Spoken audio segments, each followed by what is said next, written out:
On s'aperçoit que la consommation actuelle est beaucoup plus sur les loisirs que sur les histoires locales.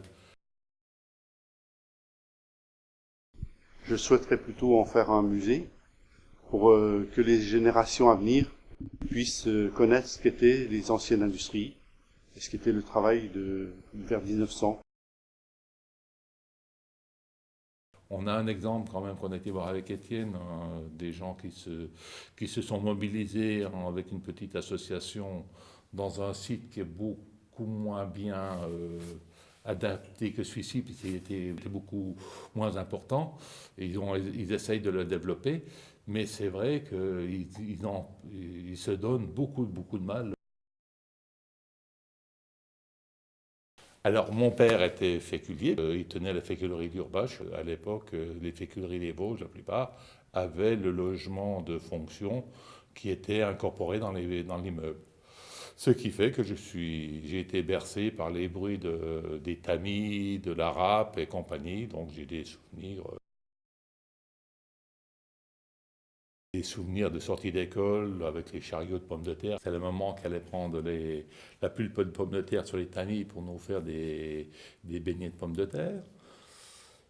C'est aussi les souvenirs de gamins d'aller faire des barrages sur le Hure pour récupérer l'écume, puisque chaque féculerie dégageait énormément d'écume. C'était les jeux d'époque.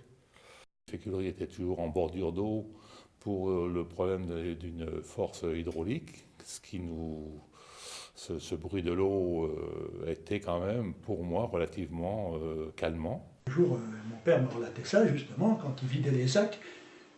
Il y a le propriétaire de la féculerie qui dit « Regardez, ils mettent même des cailloux ».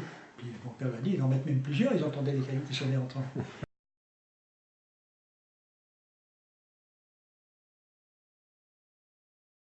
Les pommes de terre arrivaient donc sur des chariots tirés par les chevaux et on les pesait sur la bascule qui est là. On vidait les sacs, on pesait le chariot vide et puis on faisait la différence.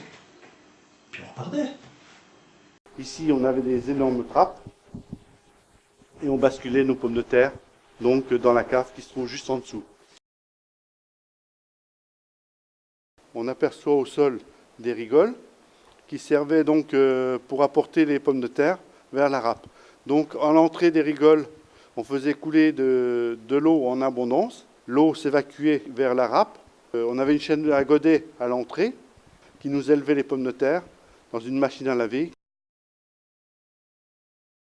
Les pommes de terre tombaient sur la râpe, donc les pommes de terre sont déchiquetées. Et donc ça nous fait une boue, que cette boue-là est repompée par une pompe qui nous envoie cette boue sur un tamis.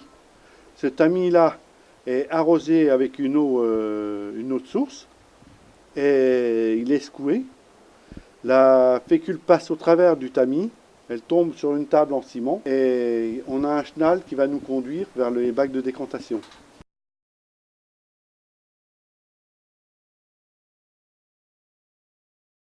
On obtient une fécule brute.